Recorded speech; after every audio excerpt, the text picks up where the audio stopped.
Круговой танец под хайтарму. В такт песни двигаются крымские татары, греки, русские и украинцы. Он объединил представителей всех народов Крыма. Такое начало праздничной программы «Бар Орниклеры. Узоры весны» стало символичным. Национальная идентичность и календарные месяцы, как ткань, имеют неповторимый узор. Весна – время, когда оживает все по-новому. Это месяц, как никакой другой, объединяет диаспоры, населяющие полуостров. Вот сегодня у меня дебют постановки «Народы Крыма», где я показываю хореографию всех народов. И хотелось бы, чтобы все понимали, что и музыка, и культура вместе – это, как говорил Гаспринский, соцветие красивых цветов. Вместе с праздником Наврез здесь отметили день рождения крымско-татарского просветителя, издателя и политика Исмаила Гаспринского. На концерте прозвучали стихи великого писателя.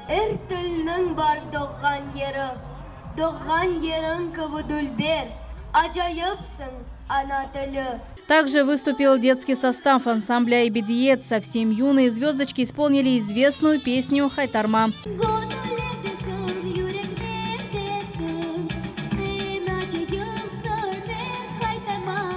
Этот народно-вокальный ансамбль начал свой творческий путь в 2004 году, а в 2007 получил звание народного. В репертуаре ансамбля народные авторские песни в сольном и хоровом исполнении. В шкатулке наград более 100 побед всех крымских международных фестивалей и конкурсов.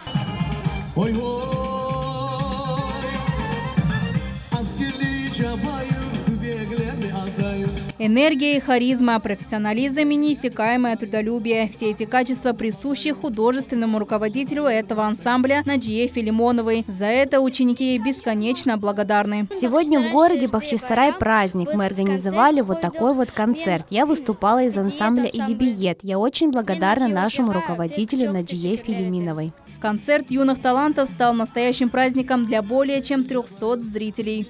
Ава Ханум всегда творила добро, всегда строила и всегда... Она большая умничка. Мы будем жить, творить и строить. Мне очень понравился весь концерт. Да, я вижу, что я тоже хочу выступать на сцене. Сладкая вата, попкорн и батуты. Развлекательная программа мероприятия была не менее насыщенной. На протяжении всего концерта работало 5 игровых зон. Каждый маленький зритель нашел, чем себя занять. Наджия Исаева, Риля Леманова, Алишер Алимов, телеканал «Миллет».